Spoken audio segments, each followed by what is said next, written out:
O Elifas Vargas foi o convidado da mega entrevista de hoje. De todas as adaptações que vivemos, a do digital tem mudado comportamentos e para se adaptar é importante entender o que está por trás do marketing digital. O Elifas é um especialista desde 2006 e falou com propriedade desse assunto. Contou também um pouco de empreendedorismo, experiência internacional e deu dicas de como se preparar para atuar profundamente nas redes sociais. Escuta aí.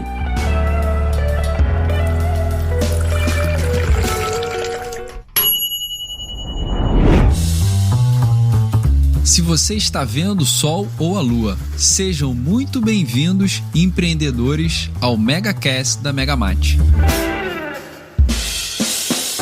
Nosso propósito é entregar um conteúdo relevante para o seu dia a dia, para ouvir onde estiver, seja em casa, no caminho para o trabalho ou na academia. Hoje vamos de entrevista e o nosso convidado é um cara que entende de redes sociais e de digital. Ele tem feito um trabalho muito interessante e vai dividir com todos nós as tendências, comportamento e também muitas dicas para como de uma vez por todas atuarmos no relacionamento com os usuários nas diversas plataformas sociais. Elifas Vargas, que prazer, cara, ter você aqui conosco. Fala, Júlio, prazer é todo meu, obrigadão aí pelo convite, poder falar aí contigo sobre essa área que eu sou apaixonado vai ser um prazer imenso. Cara, eu tava lembrando, quando a gente fez o convite, como a gente se conheceu, né? A gente tava num evento em Nova York, véspera da NRF, que é o maior evento sobre varejo do mundo. Eu ali com a minha câmerazinha e você com toda a responsabilidade da produção daquele evento. E ali você já me deu uma aula. Eu falei, cara, esse cara entende demais. Você lembra disso, cara? Lembro. Foi no primeiro dia na chegada, na recepção, né, e eu vi tu ali acanhado ali com o teu, até tu, na verdade eu tava com o Osmo Mobile Pocket, aquele, né, o Osmo Pocket, que era inclusive um lançamento, e aí a gente já trocou uma figurinha ali, e foi muito legal esse descobrimento teu pela essa parte de eletrônica, que pra mim também é muito forte, e aí deu aquela coisa que a gente diz, né, deu match. Então foi muito bacana deu mesmo, mesmo, né? Cara. Foi em 2019, né? Cara, foi 2018. Depois dali a gente foi para a IBM fazer uma curadoria ali também, que foi super bacana. Verdade. NRF, cara, evento sensacional pro varejo, né? E você tem uma história com a NRF, né? Conta para mim, cara, como é que despertou esse teu interesse sobre um evento que fala de varejo? Então, cara, é muito legal porque eu tenho trabalho comunicação a vida inteira, né? E trabalhei em veículos de comunicação, né? Fui apresentador em televisão, afiliado à Rede Globo, tive uma produtora de vídeo e sempre tive muito ligado com isso. E até que eu abri uma agência de marketing em 2010 chamada Creative e me foquei muito no varejo, porque eu também tive a oportunidade de ser docente na área de varejo no Senac do Rio Grande do Sul. Inclusive, na implementação do primeiro laboratório de varejo do Rio Grande do Sul, eu fui o docente desse projeto. Então, sempre tive muita paixão pelo varejo e tive a oportunidade, em 2014, de um convite feito pela Samantha da Top Traveling, de acompanhar o grupo da Brasil Varejo, que já vai há mais de 20 anos levando delegação brasileira para a NRF, que é a maior feira de varejo do mundo. E, cara, foi aquela coisa, eu topei o desafio, fui com ela em 2014 e só falhei por causa da pandemia. Né? Porque não teve. Cara, você falou bem, né? A Brasil Varejo, ela é uma percursora nesses eventos, né, cara? E a Samantha lidera esse time, né, que sempre leva curadores renomados, né? Você sempre representando, né, o digital desses eventos. E, sem dúvida alguma, enriquece aí o conteúdo para todos os empresários e também profissionais, né, cara? Com certeza. Às vezes você não precisa ser um empresário para ir na NRF. Justo, cara. Eu falo isso para uma galera, entendeu? Porque o que acontece, para mim, a NRF foi um divisor de águas. É aquilo que de verdade faz alguma mudança em ti, tu tem propriedade para passar para as pessoas. E quando eu fui na primeira NRF, para mim, como empresário e como pessoa, a minha cabeça fez um boom. E eu consegui, ao longo do tempo, entender como pegar todas as tendências macro e aplicar no micro. Né? Por exemplo, eu me lembro ainda que na primeira NRF que eu fui, estava falando muito sobre como as lojas, o varejo, tinha também que ser um lugar social. Né? Até me lembro que a gente foi na Lululemon e lá dentro tinha uma parte que tu podia chegar lá para praticar um esporte, mas tinha bebida, comida e a consequência era a compra. E aí eu falei, bah, que legal isso. Aí como é que eu vou trazer essa ideia da Lululemon lá no bairro do Sorro para o lojista ali na cidade do interior do Rio Grande do Sul para ele fazer? Então essa conexão que foi muito legal de trazer dentro da realidade de cada pessoa, porque qual é o conceito disso? É aproximar o teu público dentro da loja. Então, essas sacadas é muito bacana e foi o que me fez ter um entendimento muito interessante de como a NRF ela é importante para isso, se tu conseguir realmente fazer essa conexão do macro para o micro. Interessante esse ponto sobre a junção também do físico com o digital, né? De levar a experiência para o consumidor. E NRF 2018 ainda estava aquela discussão se o varejo ia continuar, se o digital e o e-commerce iam acabar com o varejo físico, e essa tua experiência mostra o quanto que eventos como esse traz tendências para o mercado brasileiro, né? Que você, cara, quando tu programa um evento desse internacional, você está em diversos, né? Qual é o mindset, né, que a pessoa precisa ter para se organizar e extrair melhores informações de um conteúdo tão relevante como esse? Cara, primeiramente, na minha visão, é ir para lá com a mente aberta, entendeu? Tu tentar não criar barreiras para o que tu vai ver. Porque é como tu mesmo falou, né? Esse evento não é só para o empresário, não é só para o lojista. É tu conseguir ir lá entender e sempre ficar com perguntas. Beleza, mas essa tendência que é ali da loja, né? Que está vendendo comida, o que isso eu posso agregar na minha vida? De que forma isso pode ser interessante para mim?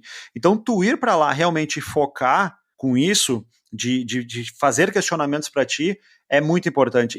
E o mais legal, Júlio, que tu participou desse grupo com a gente, e que para mim que faz toda essa conexão, é como tu te conecta com as pessoas. A feira é ela te traz o conhecimento, os curadores também. Mas o que mais dá o boom e o tchan em tudo, a cereja do bolo, é o networking. De como tu pode estar sentado, né? Eu tive o privilégio de estar sentado contigo, que é um CEO, com o Evandro Ferrer da Ancar, com o Zé Hope da For All aqui do Rio Grande do Sul. Cara, que eu não teria essa oportunidade de sentar com essas pessoas no Brasil. E é legal porque tá todo mundo nessa questão do descobrimento, de estar... isso que é muito legal, cara, de estar naquele momento sentando na cadeira do aprendiz, independente de qual situação dele na empresa.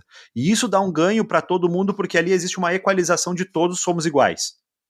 Beleza. Depois a gente leva para o Brasil dentro das nossas empresas. E isso para quem, por exemplo, eu que estava indo lá com uma empresa pequena, de um entendimento pequeno, para mim foi um boom muito grande.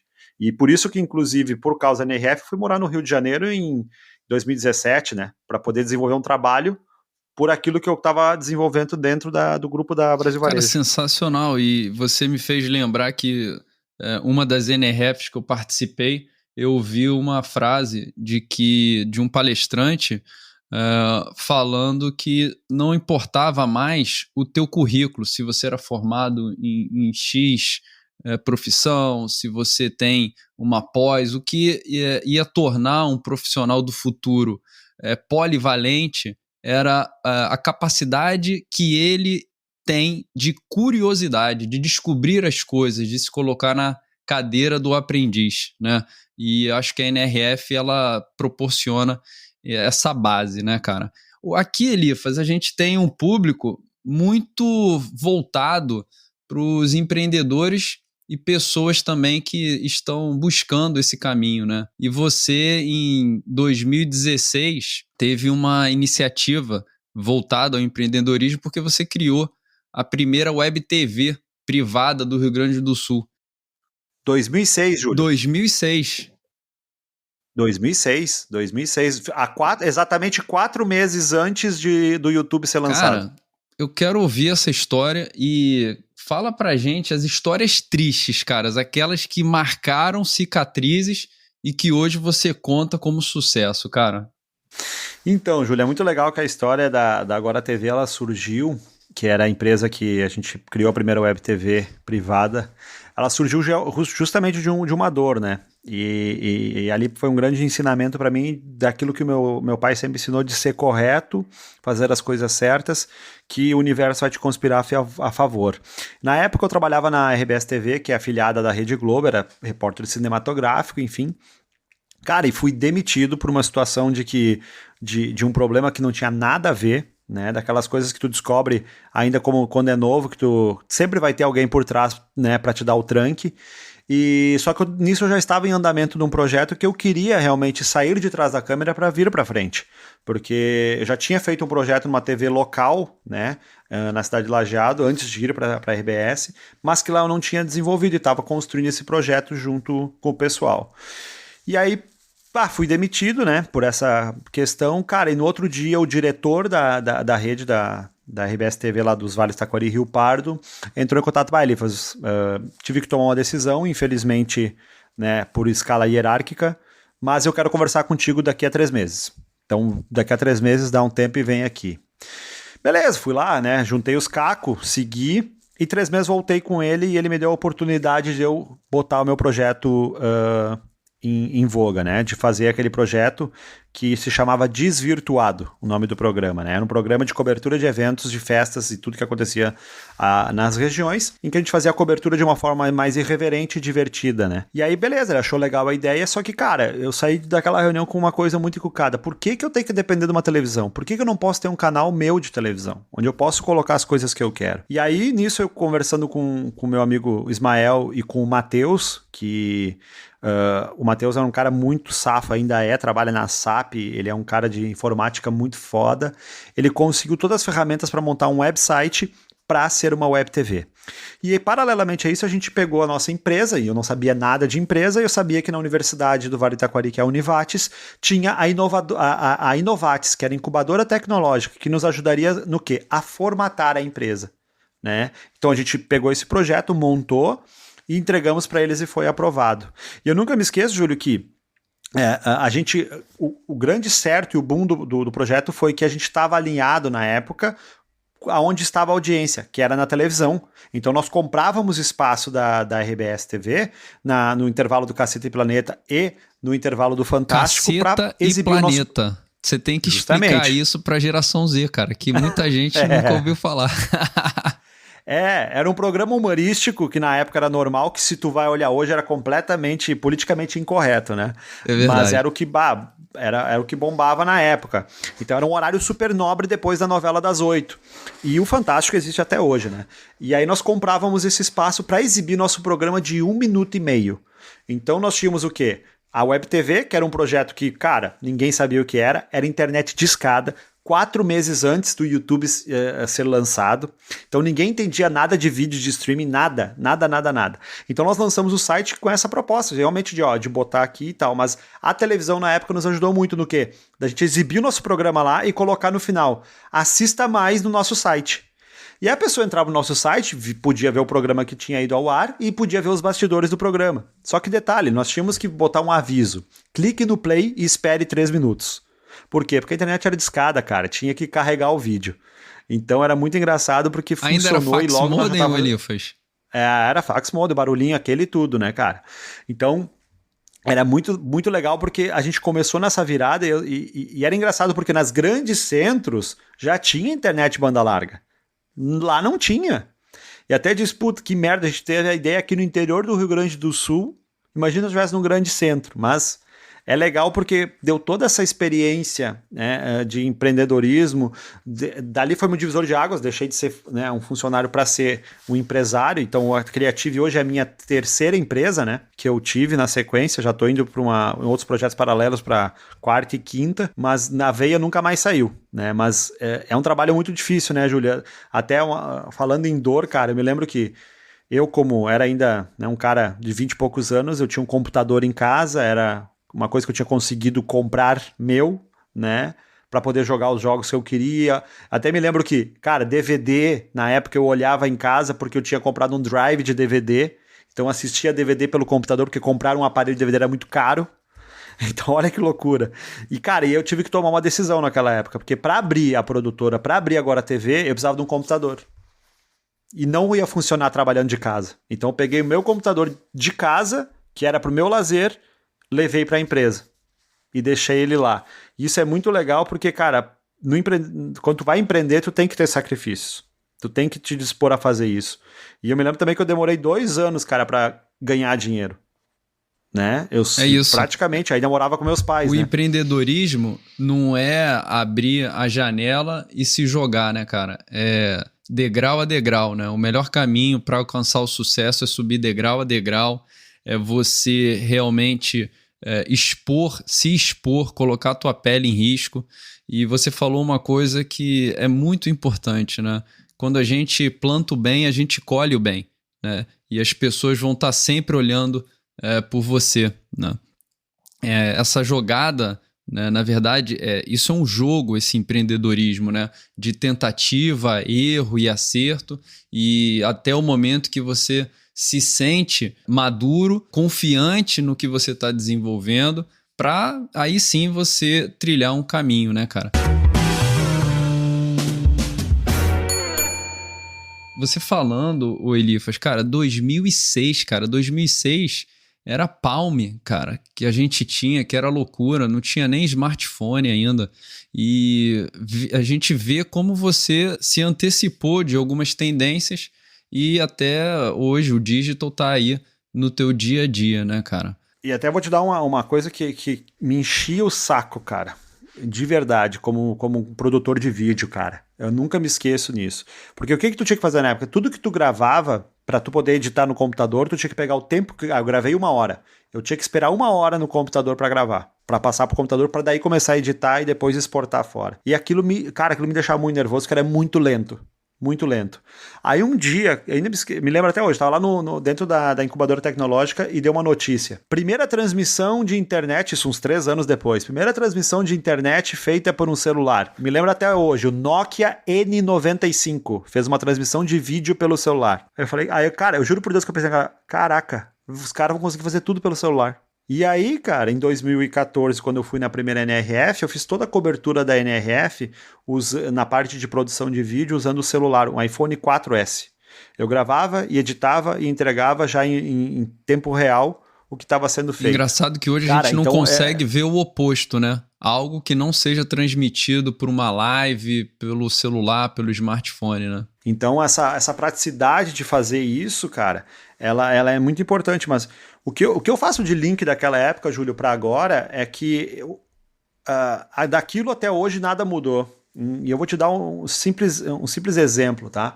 Por exemplo, a Web TV foi precursora, o streaming foi precursor em 2006.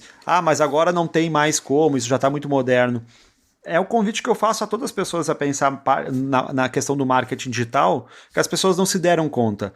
A tua página de mídia social, ela nada mais é do que um canal de televisão. Ela nada mais é do que um canal de comunicação. Que hoje tu tem a oportunidade de criar a tua audiência qualificada, tá? Para poder fazer aquilo que tu quiser em determinado tipo de negócio que tu queira. E isso é a grande sacada que as pessoas não entenderam. Porque em 2006, imagina, eu comprava espaço na televisão aberta por causa da audiência que ela tinha. Hoje, quem é que olha a TV aberta? Exato, cara. E você fazendo essa linha do tempo mostra uma visão sua do passado, né? E como as empresas estão adentrando com as suas estratégias nas redes sociais. Cara, as empresas, as pessoas, elas estão sabendo se relacionar nas redes sociais, elas já passaram por todo o caminho de entendimento, ou ainda existe algum gap ali de aprimorar esse conhecimento em cada plataforma e extrair dela o melhor? Excelente pergunta, Júlio. Eu acho que a gente ainda não... A gente sabe que existe... A própria pandemia fez com que as pessoas realmente olhassem para a parte digital e dissessem, poxa, eu tenho que estar lá. Eu tenho que estar lá. Mas as pessoas não entenderam como funciona e ainda vão demorar um tempo para isso. Em qual sentido, Júlio? Por exemplo, uma loja do varejo, a gente sabe que a parte mais importante de uma loja física é a vitrine. É a vitrine. E as pessoas não se deram conta do conteúdo, daquilo que tu está entregando em qualquer mídia social do teu negócio, não importa o teu negócio, é o que tu tá colocando nos stories, o que tá produzindo de vídeo, o que tá produzindo de post. Então, se tu tá fazendo isso sem nenhuma estratégia, tá deixando um estagiário fazer sem nenhuma preocupação com o que ele tá postando, pensando no resultado, tu tá fadado a ter muito problema. Então não adianta tu pegar e ter gestão de tráfego, achar tudo lindo e maravilhoso, mas tu não tem uma estratégia por trás. Acho que o grande passo que está vindo aqui para frente é as pessoas começarem a realmente encarar a mídia digital como a vitrine do século XXI. Né? De entender que não é só o vídeo que faz a diferença, mas tudo mudou. Antigamente tu pegar um comercial de televisão era lindo e maravilhoso, só que ele não cola mais. E se nós vamos para uma mídia moderna, Júlio, como o TikTok, em que tu tem que passar a mensagem em pouco tempo e se em 3 segundos tu não captar a atenção da pessoa, ela troca de vídeo, já tá aí um grande gap para as pessoas. Teu conteúdo tá produzindo, tu tá pensando nele, tá pensando no resultado que ele tá dando, de como tu vai prender a atenção dessas pessoas. E eu sempre brinco pra gente entender uma analogia muito interessante. Antes, uma produção de vídeo era início, meio e fim, certo? Agora, para mídia digital, dependendo pro que tu quer, não é mais. Tu vai começar pelo fim, porque no fim tu vai fazer o gancho para a pessoa parar para tu explicar o início e o meio. Então, tudo mudou. E as pessoas não entenderam ainda que tem que se adaptar a essas novas regras, essas novas ideias e de como tu vai colocar tuas empresas para realmente estar lá na frente. Então, quando eu olho uma empresa que pega, eu tenho lá mídia digital, eu tenho um estagiário que está lá fazendo. Cara, tu tá botando o teu maior bem da tua empresa para um estagiário. Entendeu? Esse dia eu cheguei numa empresa de um cliente e falei, cara, beleza, como é que tá a tua mídia? Não, tá lá do estagiário e tal. Tá, mas onde é que tá o teu diretor de marketing? Não, tá lá na sala sentado. Então arranca aquele diretor teu de marketing e põe ele lá na frente junto com o cara. Porque é lá que tu vai captar o cliente. É lá que teu marketing vai fazer resultado com aquilo tudo que tu planejou no ano. Cara. Entende? Então, essa é a minha visão do quanto a mídia digital ela é importante e as pessoas não se deram conta. Nada contra os estagiários, mas o estágio é uma fase da formação da carreira da pessoa e ela tá ali não para fazer o by the book, ela tá ali para se capacitar, para aprender, né? Então, pô, é sensacional essa visão. O local não, outra, que Júlio, você vai pescar os seus consumidores tem que ter ali a estratégia na ponta. Claro, e as pessoas não estão pensando nisso. E aí, por exemplo, nada contra o estagiário, tá? mas vamos olhar também que existe uma outra coisa. Por exemplo, eu tô lá um diretor que trabalha em marketing a minha vida inteira, entendo um pouco das mídias, mas vai perguntar para um guri de 18 anos, de 19 anos, que vai fazer teus stories, se tu chegar do lado dele, talvez ele vai te dar tanto insight de que tu nem faz ideia. Exato. Entendeu? Da composição, por quê? Porque ele tá ligado. E aí eu volto muito numa coisa, Júlio, que tu deve ter visto, mas a galera gostou muito, cara. Eu falei, para de fazer dancinha, né? Porque o que a galera pega uma tendência e vai lá e faz. Cara, isso eu posso dizer porque é causa, tá? Aconteceu de verdade. Um cliente meu contratou uma digital influencer, ela foi na loja, ela fez uma dancinha do Kika Kika Kika em cima de uma cama, né? Os colaboradores achando legal, o dono da loja achando legal, todo mundo achando legal. Foi pra mídia social, todo mundo lá achou o máximo, bombou de views, bombou de likes. 2 semanas depois, o dono da empresa me ligou ali e falou, me ajuda, o que houve? Não tá vindo ninguém na loja, não tá vindo ninguém, a loja tá vazia. Aí a gente foi parar para analisar. Por quê? Porque não se pensou no posicionamento naquilo que tá. Então a modinha, ela é boa para tu entender o que tá funcionando dela. Mesma coisa do macro pro micro, né? Beleza, se tá funcionando musiquinha, por que eu não faço então a musiquinha que tá no trend que vai fazer eu viralizar, mas com o meu conteúdo alinhado com o meu posicionamento? Storytelling é o futuro. Se você não tem storytelling, se você não narra realmente a tua causa e identifica o consumidor que você quer atingir, você tá fadado ao insucesso, né, cara? E TikTok não é só mais dancinha, né, o Eliphas? O pessoal ainda remete o TikTok para as pessoas e as empresas cada vez mais estão entrando, né, cara? Como é que é essa linguagem do TikTok hoje para o empresário, para as marcas? Então, cara, o TikTok está revolucionando, muitas pessoas não se deram conta porque logo quando tu entra, obviamente, tu vai ser impactado pelo que mais rola lá dentro, que é dancinha e é música, né? E até se tu me permite, o que eu fiz lá no início era o seguinte, ó, tu entrava no TikTok, era o seguinte, era mulher dançando sem sutiã, era só o que acontecia, era só o que tinha lá. Só que com o tempo, as pessoas vão começando a consumir, e aí eu descobri o grande pulo do gato e por que o TikTok está sendo tão forte com tudo. Porque a engine dele, né? O algoritmo dele é muito poderoso em entregar aquilo que tu consome. Por exemplo, se eu entrar agora no meu TikTok, tu só vai ver conteúdo de marketing digital. Porque ele já entendeu o que eu tô vendo, ele já entendeu o que eu gosto e ele está entregando para mim. No meio, volta e meia, ele lança alguma coisa para pescar, para fazer aquela calibração. Só que o grande pulo do gato dele é o quê? Ele está entendendo que as pessoas estão cada vez com menos tempo e com menos paciência, né? Então, o que é a sacada do TikTok? É entretenimento com conteúdo. É uma forma divertida de tu levar o conteúdo para as pessoas, curto e grosso. É rápido. Perfeito. Né? Contanto que não sei se tu sabe dessa máxima, mas o lugar que mais tem cliques dentro do YouTube é passar o anúncio. Se o passar o anúncio fosse um lugar que medisse custo por clique, cara, isso é absurdo. Por quê? Porque a galera não quer ver anúncio. Então, a forma de tu buscar o entretenimento para passar um conteúdo, de tu poder impactar o teu cliente, o TikTok entrega isso muito bem. E ele nos faz uma reflexão do que o nosso conteúdo tem que ser em todas as mídias digitais. Ele não pode ser boring, não pode ser chato, ele precisa ser, realmente, como tu falou, ter um storytelling. Precisa ser pensado, precisa ser planejado. Porque a tua assertividade vai ser muito maior. E aí tem outras ferramentas, copyright, CTA, call to action, tudo tem que estar interligado. Entende? Então é muito fascinante essa área. E o TikTok, ele impulsionou o Reels, né, cara? No Instagram. O que o empreendedor do físico precisa entender, né? O físico, quando eu falo das lojas, do varejo, precisa entender para levar uma comunicação correta para o seu público, cara. Você que tem se aprofundado muito nos estudos de Reels. Cara, o Reels ele é uma ferramenta, hoje que o Instagram está brigando, roubou, né? Pode-se dizer assim, do próprio TikTok. Assim, para aqueles que não sabem que os stories nada mais é do que um roubo do Snapchat. Né? E é muito engraçado porque o Snapchat, Júlio, tu vai se lembrar disso, que lançou há muito tempo atrás um óculos, né, que fazia os stories do Snapchat. Até tinha em Nova York uma flagship só disso para esse lançamento do óculos, e agora o Facebook lançou, né, o Ray-Ban Stories. Olha que engraçado, mais uma cópia do Mark Zuckerberg, né? E isso quer dizer o quê? Que funciona. Mas vamos lá, para o meu negócio, o que isso tem a ver? Primeiramente, tu entender quais ferramentas elas estão hoje realmente entregando mais, como o Reels, por ser nova, ela está entregando muito, mas eu preciso entender que cada mídia, ela tem um tipo de público. E aí as pessoas também têm que entender que o Instagram, por exemplo, ele próprio, por si só, não é uma mídia, tem várias, porque o Stories tem um público, o Feed tem um público, o Reels tem um público e o IGTV tem um público. Então só aqui eu já coloquei 4. E esses 4 tipos de comunicação são completamente diferentes uma das outras. Então tu entender isso, primeiramente, é importante. E a partir daí é entender quem é o teu público, o que tu quer comunicar e qual resultado tu quer ter.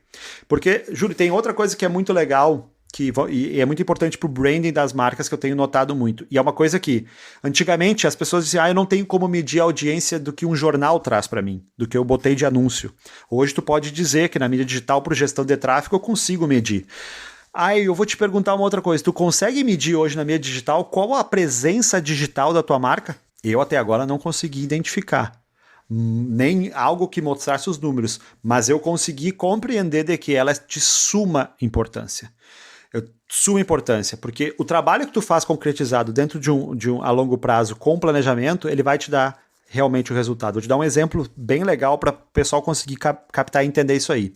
Lá no Google, o cliente meu falou, eu estou digitando aqui sobre móveis e ninguém está achando minha empresa. Estou na 7ª página, então tem que investir para o Google para aparecer. Aí o meu cliente perguntou, mas e o meu site não está tendo acesso? Ele falou, sim, está tendo bastante acesso no teu site.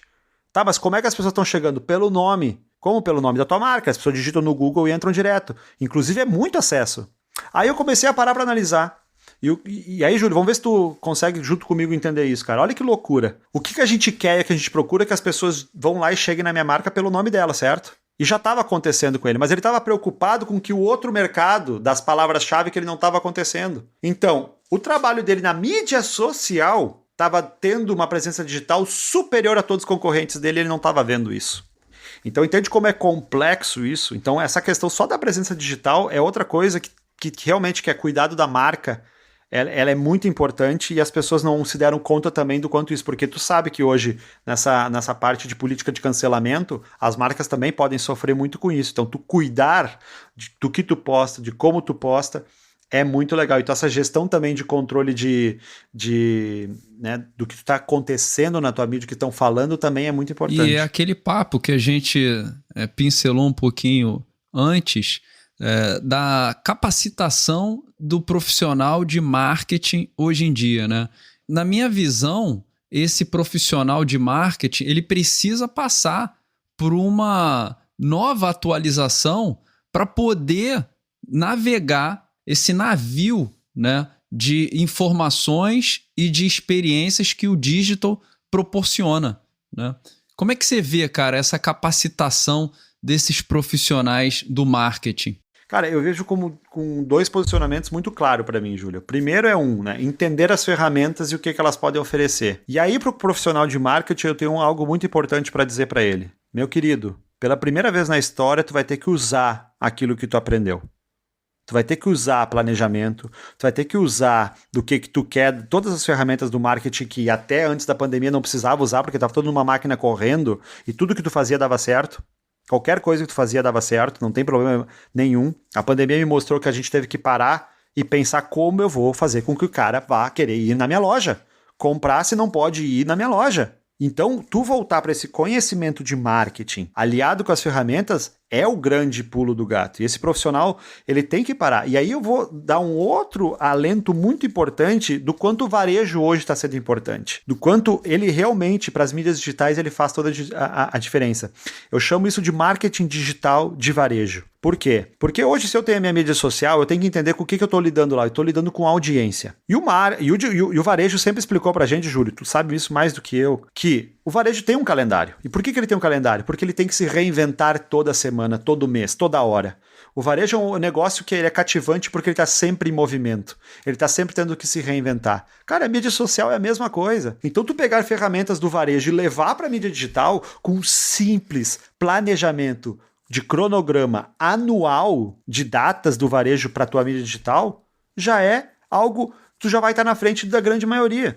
Então, usar as ferramentas que antes estavam ali, tu tem que readaptar elas para esse novo momento. E não é complicado como as pessoas pensam. Muito pelo contrário. É realmente entender a essência do marketing digital de varejo e poder colocar isso para realmente dar resultado. Cara, e tá sendo fantástico para quem tá fazendo nesse nível. Cara, olha quanta coisa bacana que você vem trazendo aqui nesse episódio do MegaCast. Primeiro, a tua história, né, de superação, de empreendedorismo.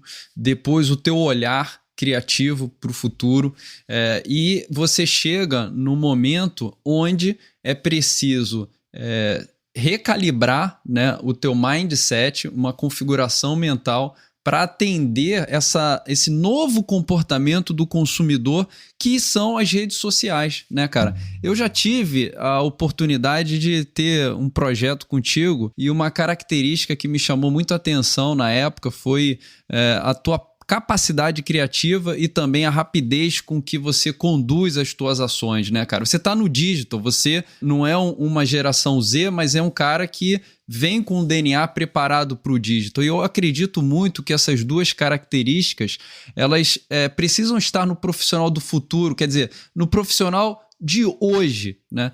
Divide com a gente, cara, o que te move a buscar aguçar a criatividade e saber o comprometimento da entrega para o teu cliente? Cara, é aquele desafio diário, entendeu? É o desafio de que tu tem que superar as expectativas.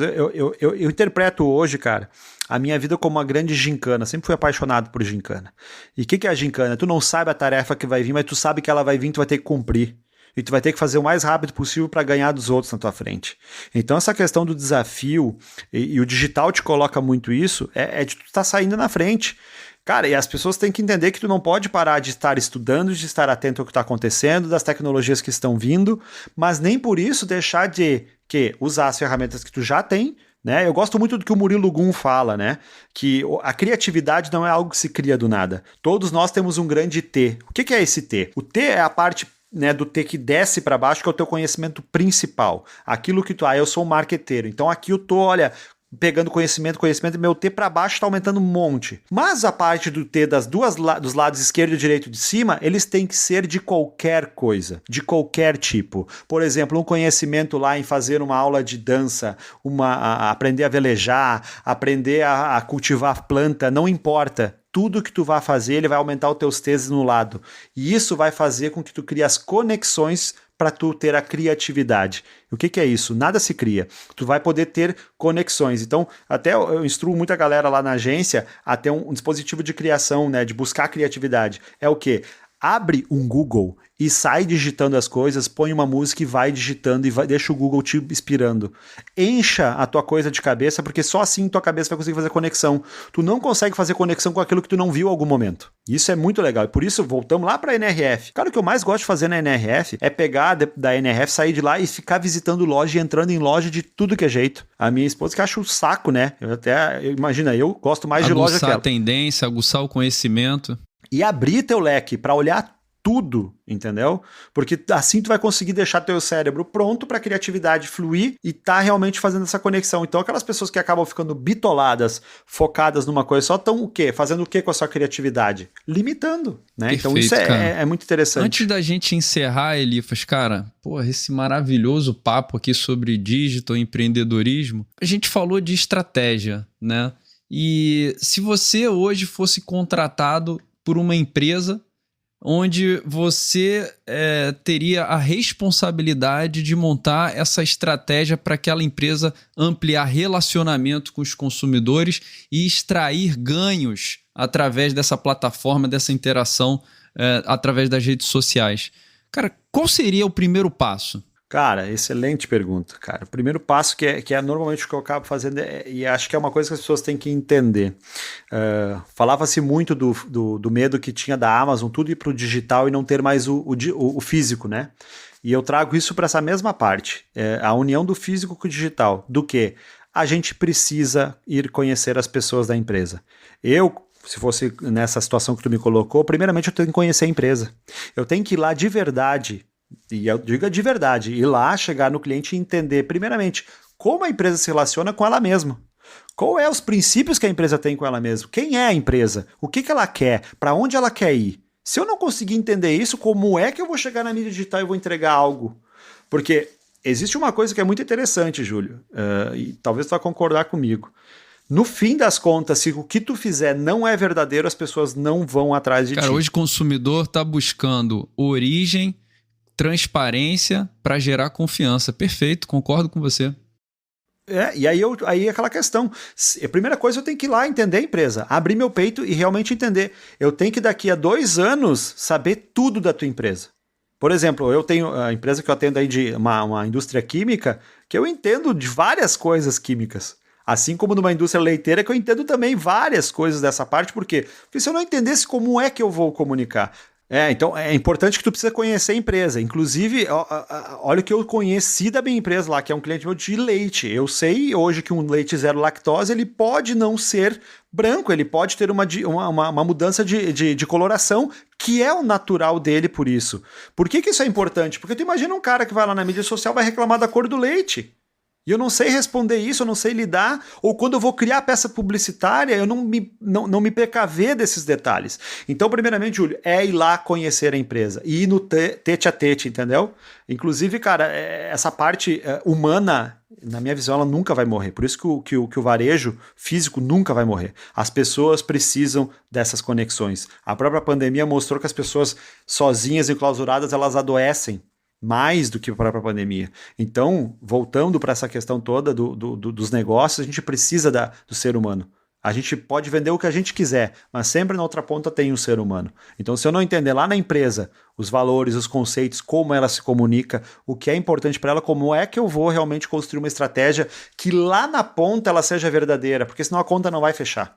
Eu posso até ter resultado, mas eu te jogo que ela não vai se sustentar a longo tempo, porque as pessoas estão cansadas de serem manipuladas, entendeu? As pessoas querem algo que tenha sentido com elas. E não é mais como a gente quer, né, cara? É como o consumidor quer ser atendido, qual a experiência que ele quer viver com aquela marca. E se você não é um narrador dessa história no detalhe, realmente você vai ficando para trás, né, cara? É importante, de novo, o storytelling na formação da estratégia para o digital. Cara, um grande prazer. Acho que você deu uma aula aqui, você trouxe insights super valiosos que os nossos ouvintes podem extrair ali informações, fazer um contato contigo e, quem sabe, estruturar um plano de ação mais robusto para o marketing. Quero te agradecer mais uma vez, foi um grande prazer de novo trocar esse papo que é sempre agregador e reflexivo. Obrigado, Júlio. Um prazerzaço mesmo estar aqui contigo, conversando contigo, um cara que eu admiro pra caramba, desde a primeira vez que eu vi, um cara que tem um conhecimento absurdo e nunca teve nenhum problema de compartilhar conhecimento. Eu acho que numa era que a gente está com tanta coisa à nossa disponibilidade, a gente conseguir se conectar com pessoas que se disponibilizam a entregar conteúdo como tu tá fazendo, né, com esse teu próprio projeto aqui, cara, eu acho que é fantástico. E aí me remete a uma coisa muito importante, né, que conhecimento, ele tem que ser compartilhado. Eu aprendi que, eu já fui assim, né, ruim, achar que conhecimento, quanto mais para mim, melhor. E é muito o contrário. Quanto mais eu entregar, mais eu vou abrir a minha vida para conexões. E a gente poder ajudar todo mundo é o que mais importa no final da vida, né? É o que legado tu vai deixar, né, Júlio? Mais uma mega entrevista para a playlist do MegaCast. Por aqui, Júlio Monteiro, e você pode acompanhar conteúdo como esse no LinkedIn ou no J Monteiro Mega no Instagram. Te vejo por aí. Uma produção Voz e Conteúdo.